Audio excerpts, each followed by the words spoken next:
Okay, welcome, Dr. Paul Swan. It's wonderful to have you here today. Thank you for doing another webinar. And today we're developing number sense with a number board. So anyone that wants to participate at home, strong suggestion is to go to the website and download a number board. So 1 to 120, I should say, not 1 to 20, number board on www.drpaulswan.com.au, and you'll find a number board, which Dr. Paul Swan will show us in a moment. And best things to have is a few counters and a pen. A pen's a dry erase board, pen or a pen. So thank you. I'm going to hand it over to Dr. Paul Swan. Thanks, Heather. And look, we're trying to keep things fairly simple today. And essentially this idea of number sense is really having an understanding of number, being comfortable with number, and then being able to use that ability to do things like estimate, to understand place value, to build some ideas like your basic number facts, and even to look at number patterns or the development of algebra. So we'll be going through those sort of topics today, and we're just going to use a very simple piece of equipment, which is a number board. Now, I like to go beyond 100, and that's why we're using one that goes to 120. So you'll see it there at the moment. And essentially, the reason I like to go beyond 100 is many children, when they learn to count, they stop counting at 100. And so they'll go 100, and when they go beyond 100, they go up to 109, and quite often they then go to 200. So basically, I just like to go that little bit further. The second thing is you start to see that certain patterns go beyond 2 digits and into the hundreds and so forth. So I thought we'd start with a couple of simple ideas that might build on that. And the first one is really, some people call it guess my number or find my number. The nice part about that is that we're giving certain clues, and the clues will help us to identify a number. And the clues that we give can either be in written form or oral form, and they build the mathematical vocabulary of the children. So I'll get you to focus on the number board, and I'll take you through a couple of clues just to show you how this idea works. Now, I'm going to be using a dry erase pen and a laminated board or a whiteboard here, but you could do the same thing with your standard board there. So the other thing I should mention, the reason I like this size board, and you'll see the counters here, is that your standard 19mm counters fit nicely over without bumping into other counters. So that's why I like this size board. But let me take you through this idea. It's a find my number or guess my number, and I'll give you a couple of clues. For example, I might use, or I might give the first clue is, I am less than 40. So if I'm using a clue that I'm less than 40, essentially I've knocked out everything that is above 40. So we can now forget everything that is in one section of the board and narrow down our search. So the first clue was I'm less than 40. Let's have a look at the board again and just see now how we can give more clues to help identify what the number might be. So I'll focus you back on the board, and we're going to look at this notion of now, you can see here that I've got all the numbers that are less than 40. You can see very clearly what they are. But here's my second clue. I'm a multiple of 3. So I could use counters, but I'm just going to put it here. So you can see it's 3, 6, 9, 12, 15, 18. And you start to see a pattern develop. And after a while, you can see how this pattern works across here. And so these are all of the multiples of 3 that I can see here at this moment. So the multiples of 3 would be 0, 3, 6, 9, 12, and so forth. So I'm learning that basic idea. So now what I've done is I've narrowed it down further. So the number is less than 40, and it's a multiple of 3. Now let's add a further clue to this idea. So I'll head you back to the board and see what this next clue does in this one here. So we're looking for things that match all the criteria. So ultimately at the moment, anything that's not in this set here, so they're no longer in play because you have to be a multiple of 3. So that knocks out all of these numbers. But my next clue is you also have to be a multiple of 4. Well, that really narrows it down a bit because now I'm looking for something that's a multiple of 3 that is also a multiple of 4. And what I'm going to do is I'll put a counter on there. So a multiple of 3 and a multiple of 4 is 12. And another example of that. So we now, what's another multiple of 4? Well, I've got 16. No, I can't use that one. 20, can't use that one. 20, another one would be 28. Another one would be 32. Oh, 36. So that's another multiple of 4. So if you look back now at the board, you'll see that there are 3 counters that are sitting on there. And if you spot them there, they're on the numbers that are 12, 24, and 36. So you can start to see I've used my language. Remember the first statement was I am less than 40. I'm a multiple of 3. I'm a multiple of 4. And now the next expression is my digits add to 9. So if I look here, 1 and 2, that adds to 3. 2 and 4 adds to 6. But 3 and 6 adds to 9. So I could remove those 2 and the answer would be 36. So you start to see how just a simple exercise like find my number or guess my number builds a strong mathematical vocabulary. And mathematical vocabulary is extremely important if we're going to develop really good number sense. So that's just a fairly simple idea. Now, obviously it'd be really good if children develop their own version of this. And the way you start is you work backwards. So you start with the number and then you write clues that allow you to get to that point. So let's have a look at a couple. I'm going to clear this board with another board. We'll have a look at a couple of other activities that we can do. But I like those sort of these whiteboard versions because it just allows me to have more flexibility. Let me pick another example. And it's just simply going to be that I'm going to roll with my dice. I'm going to roll 2 10-faced dice. And they go from 0 to 9. And they will generate a 2-digit number. And then we're going to find that on the number board. And then once again, we're going to talk about some numbers that come before or after or between and so forth. So the board's cleared again. So we'll just go back to the number board that we have and you'll see what I mean when I roll these dice. So away we go. So I roll the dice and I have here, you may or may not be able to see it, but I've got, so we've got in this case here, 69 might be the number that's come up. So if I've got, is the bit there, so I'm going to put here, so there's my counter and I'll put it on 69. Now I could ask some questions along the lines of what is the number that is 1 less than 69? What's the number that's 1 more than 69? What's the number that's 10 less than 69? 10 more. Now, if you start thinking about this, what we're doing is building up some mental computation skills that happen there. So it's as simple as that. But once again, you notice the link with the language. I started to use less than, more than, 10 more than, 10 less than. Now, we can make these things just a little bit harder or a little bit easier depending on the language that we use or the numbers that we have. So for example, if we just use 2 6-sided dice, the numbers will always be less than 66. So I'll focus you on the board again and I'll talk about a couple of other things that you can get from just putting a single counter or a number on the board. So let's head back to the board and I'm going to move my counter to a different number here. So let's move to 35. Okay, so here's a question I could ask. So one of the ones is if I add 10, it's 45. If I subtract 10, it's 25. But let's start looking at the idea, what if I add 11? Well, if I add 11 to 35, it's like adding 10 and 1 more. So if you look at the board, I'll show you what this looks like and I'll just grab my pen, you see here. So if I'm adding 11 to 35, it's like adding 10, which takes me to 45, and then 1 more would take me to 46. So I'm moving diagonally. Well, let's use the same reasoning. What if I'm subtracting 9?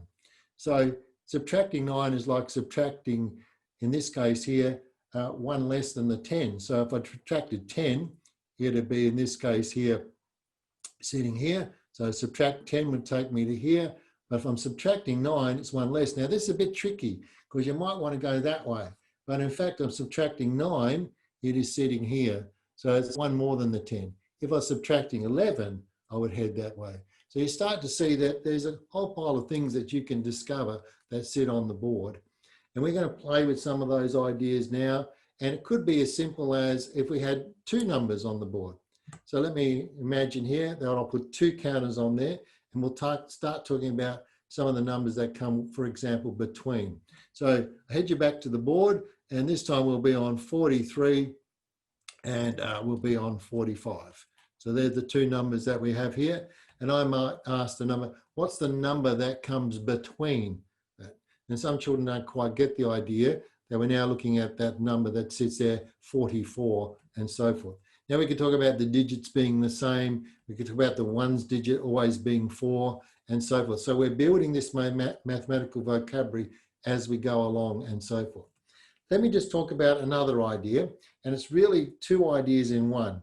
And one is the idea of counting, and counting not just in ones. So it's fairly simple to count 1, 2, 3, and so forth. But as we get a little bit older, we want to count from any number by any amount. So for example, let me set this task, and I'll take you to the board, and I'm going to put a counter on 9, and then we'll count by 9s. So it's really the multiples of 9, but you'll see what I mean. So head down here, I'm going to put a red counter on 9, so our starting number is 9. And if I count by 9s, well, my next number would be 18, my next number would be 27, my next number then would be 36, and we start to see some patterns beginning to develop. And if we follow that through, I'll just put some more counters here as well, so we can just spot this. And this is particularly why I like the 19mm counters, because they fit so well inside the board and stop us having some issues. So at the moment, you can start to see, in this case here, so if we have a look, just heading straight away here, we recognize this. I started at 9 and I added another 9 and another 9 and so forth. Or you might recognize it as the 9 times table.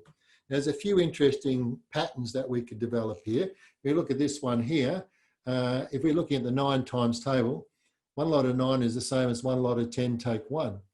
2 9s are the same as 2 10s take 2. 3 9s are the same as 3 10s take 3. 4 9s are the same as 4 10s take 4. So you start to see that idea. You also see this diagonal pattern happening here. And the interesting notion here is, does this pattern continue? So if we have a look here, we get 90, and then we're going to build beyond the 100. Remember we talked about why we like to have the board going beyond 100. And you start to see that the pattern continues as we work our way down the board, and you start to see it's the same diagonal. Now, while we've got this pattern here, let's look at what we call the digit sum. Now, the digit sum is when I add the digits that make up the number. So in this case here, I've got 1 and 8. So 1 and 8 for 18 is, if I add them together, is 9. 2 and 7 is also 9. 3 and 6 is also 9, and so forth. So you start to see that in the 9 times table, the digit sum is always 9. Now you think to yourself, does that always work? What if I go beyond simple numbers? So let's head back to the board. Let's look at the higher numbers and see whether the same idea works. So for example, we've just done single digit numbers. Let's get to 99. Well, 99 is 9 and 9. Oh, that's 18. Doesn't seem to work. But what's 1 and 8? 9. What about 108? Well, the sum of the digits is still 9.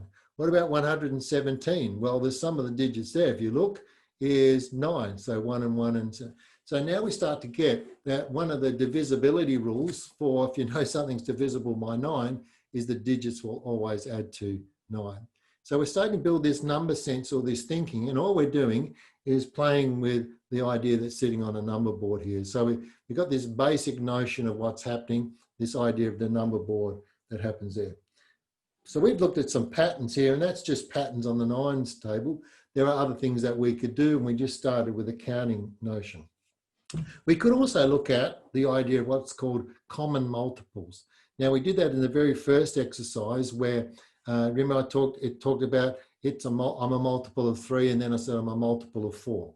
So let's just have a look at this idea of multiples and make some predictions. So head back to the board. I'll use my counters again. And this time we'll go, for example, we could have the multiples of 5. We might show them in red. And you start to see that the multiples of 5 are going to be in 2 columns. They'll be in the column that, in this case here, the column that is headed with 5, or the column that's headed with 10. And we could go a bit further there. So let me just continue that same pattern that we've got here. So we've got some red counters, and we're just continuing down, and you start to see that notion. Now, we could also then say, let's have the multiples of 6. So in this case here, I'll use a different colored counter, and I'll use 6, and then I've got 12, and then I've got 18, and then I've got 24. But what we're looking for, is there a common multiple? And you'll start to see that the common multiple is going to sit right here. It'll be both yellow and red. So you start to see we get the 2 of them. You can offset them a little bit. So we can have the idea of what's called a common multiple there. And the lowest common multiple of 5 and 6 is 30. So we're building that sort of mathematical language. So we started with the word multiple in the very first thing we did. We're now talking about common multiples, so multiple of 5 and 6. And then I added the word the lowest common multiple. In other words, the first one that both of them reach in that sense. Now, just to give you an idea, we can go a step further and we can build this idea of place value knowledge. And the chart helps us, this whole number board helps us develop this idea of place value. So I'm just going to clear my board a little bit of the counters, and I'm going to put some cubes onto the board. You might have spotted them a little bit earlier, but let me show them to you. You'll see them. Now, let's take a really simple configuration. I'm just going to take this configuration of cubes. Now, the nice part about it is these cubes are 20 millimeter, and so is the board, so they fit nicely on top. So let's take something quite simple here. Let's move across here, and you'll notice that I've just covered part of the board, and you can see two numbers there. One of the numbers you can see is 22, and the last number you can see is 28, and we know that they're running in a row. So now what I need to do is get the children to identify what numbers have been covered. And so they need to use their number sense to realize that as you move along a row, each next number is adding on one more. So if we head back down to the number board, you'll see what I mean. So we need to start to identify, well, what's the number under here? Well, it must be one more than the number here. So that'll be 23. And now that's 28. So what's one less than that number? That's 27. So now we could identify it's 23, 24, 25, 26, 27. Now that seems relatively easy, but if you're just learning some of these things, then learning that count idea is pretty significant. But watch what happens when I turn it around, and let's just put it in this spot here, okay? And as you can see now, all I did was turn that around, and now we're going not in ones anymore, but by 10. So I know my first number is 27, and I can work out, well, there's a couple of clues here. It could be 10 more, so it's 37. But if we look back at the board, you'll start to notice there's two other clues. So my number sense or thinking or reasoning about numbers starts to develop. So just have another look here. So we know that if we add 10 on here, that's where I'm getting 37. But maybe some children haven't recognized that. But if I look at this, there's 36 and there's 38. So the number between it's got to be 37. So you start to use, you can use that reasoning. We can work that way or this way, and you start to see that we could fill in the missing numbers. Now, that sounds pretty neat, but let's get serious here. So I've made another set of cubes, and you start to see how we could combine both. And you start to see that we could have all sorts of configurations that say, well, what numbers are missing or hidden under that set of cubes? And I've got to use my ability to add in 10. And if you look here, so I could add 10 here. So from that one to there, it's 38, and that's 37. Or I could work from this side and say, well, that's 36. If that's 36, that's got to be 37, 38. So there's two different ways that I could work in order to determine this that happens there. Now let's just have a look at another thing. Now, potentially children can make these themselves and challenge each other, or maybe the parents could work with children. But all I've done here is now I've got a different shape, and you start to see how that builds the idea of adding in tens or adding in ones, and you start to see some of that sort of thinking that happens. So there's one idea, and it's just a place value idea, understanding that we're increasing tens or ones and so forth. But here's a really neat idea that I'd like you to think about a little bit. So I'm just going to move my board a little bit so it's a bit clearer to see. And here's one I just made a little earlier that you can see, and I'm going to put it right up here so it's relatively simple. That sits there. And if you have a look, basically what I've made, I'll just show you, I've made basically with cubes this square, but I've left the center out of it. And I'm just going to put it on the board, and you will start to see how it fits. Okay, so what I've done is now covered a bunch of numbers. Okay, that's it there. And you could work out what all the numbers are all around that. So we've made what I'm going to call a number window. Now, it doesn't have to be that small. We can have a larger chunk in the middle. But now I want to move to some algebra or some algebraic thinking. Now, that could move anywhere on the board, of course. We could have it in there. But now, just sometimes we think these things are very simple. I would like to develop the algebra that sits here. So let me give you a couple of examples here. So remember the window we just had, and so let's connect a few things here. So let's say this was in the middle, so 15 was in the middle, and maybe I'll put a counter just to make sure that's really clear. That's the number that was in the middle. Let's think about a few things here.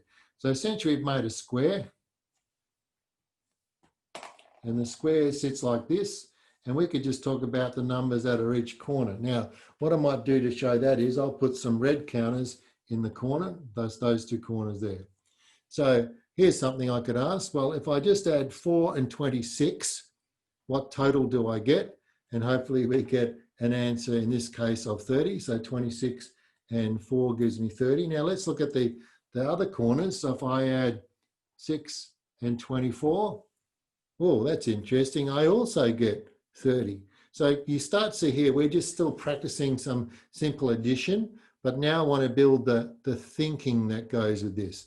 So that's interesting that that happens here. What happens if we found a different center point and did the same thing? So I'm going to choose a different set of numbers on our board and see whether the same idea works. So at this point here, I'm going to go with, I'll choose 55. So if you have a look on the board, you'll see that I've put a little mark on 55. Now let's do the same thinking.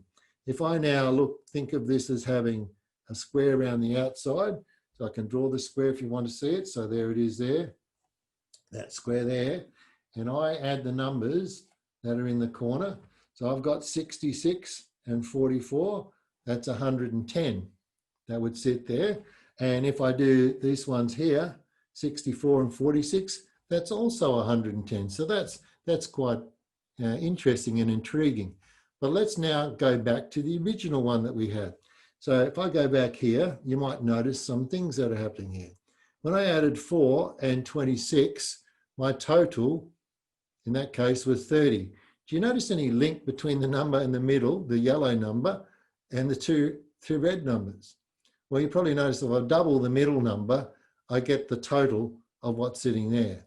Did that work? Does that work here? Well, let's have a look here. 46 and 64 was 110. If I double 55, it's 110. So you start to see now, not only am I doing addition, that I've got some multiplication happening. So there's a lot of nice patterns that sit here. Well, the question that comes to mind is, does that work when I make it larger? And I'm not going to answer that question today. It's something that you might like to expand on. But there's a couple of other things that we might want to think about here. There is a relationship between all of the numbers in that square and the center number. So I'll take you back to what we just looked at, and we'll talk about some algebra that might come from this. So if we go back to the original one I had, you'll notice on the board that, remember, 15 was in here. And if we take those away and we just added up the numbers that are in here, there's a link between the total and the number in the center. Now, I'm not going to give you that answer either, but if we were to add up all the numbers in our square and then compare it to the middle number, there will be a little link that you might notice. There are lots of patterns that develop inside this sort of square. Now, it's just helping us to see that something as simple as this number grid has a lot of options for us to think about how we might develop that sort of thing. So essentially, my hint is going to be this has a link to the number 9 somewhere. And so does this, if I were to add them up. So we're looking for a link between multiplying by 9 and the total that sits inside there. So we just took a pretty basic idea like a number grid and developed a bunch of thinking to do with it. But sometimes we can perhaps not get the maximum out of things here. So what I'm going to do is I'm going to take this board that I've been playing with. Okay, so it's the same board I have here, and you could do the same even there. But in fact, quite often people don't realize that on the back, it just basically blanks. And so I just want to talk about what we could do with the blank side that sits here. So I'll give you an example. My granddaughter, she's about 5, going on 5.5. And so one of the things she likes to use is use the other side of the board to show me how far she can write her numbers. Now that might seem really basic, but let me just take you through a few simple ideas here. So if you turn onto the back of the board or just a grid, we'll do the same thing. So in this case, what we have here is no longer any numbers on the board like we had there. We can put whatever numbers we want. So if you think about it, we don't always have to start, for example, we could start at 0 and go 1, 2, 3. That changes the board slightly differently. So that's one possibility that we might have. Let's pick another example. Why can't I start at 37? Why does it always have to start small? And then I go 38, 39, 40. And then you would look at the patterns that might exist there. And of course, what number will I end up with in this spot here? It's about some prediction that might happen there. So what do you think might happen and so forth? So we can make our own boards, but of course, it doesn't always have to be like that. So let me give you another example. Once again, just this idea of number sense and developing. So remember before we started with a number and we counted forwards. Well, this time what I like to do is start with a higher number and count backwards. And I want you just to sort of think about the possibilities that might happen. So on the top left-hand corner, you watch, I'm going to write the number 99.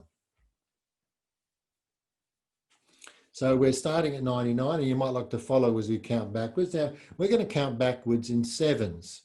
Okay, so if I count backwards in 7, my next number is 92. My next one is 85. And the next one will be, if I start following that same pattern, I'm counting back in sevens. So I count back there. What's it going to be? And you've got to think. Now, here's the next question for you. If I keep going, and I keep writing and going backwards in sevens. So remember, I'm subtracting 7 to get there, and then I'm subtracting 7 to get there. Will I ever write the number 50? So I want you to think about that a little bit. Will I ever write the number 50? Okay, now the next question is, if you think I will write the number 50, where do you think I'm going to write it? Where along here do you think I would write the number 50? So now let's talk a few strategies here. Let's say children are struggling a little bit with the idea of subtracting 7, okay? So let's follow it through a little bit here. It's pretty hard to subtract 7, but it's pretty easy here to subtract 5. So this is the number sense that's coming into play. So if I'm subtracting 7 and I'm subtracting from 85, one way is to say, well, if I took 5 away, I'm at 80. But I've got to take 7 away, so I take 2 more away and I get to 78.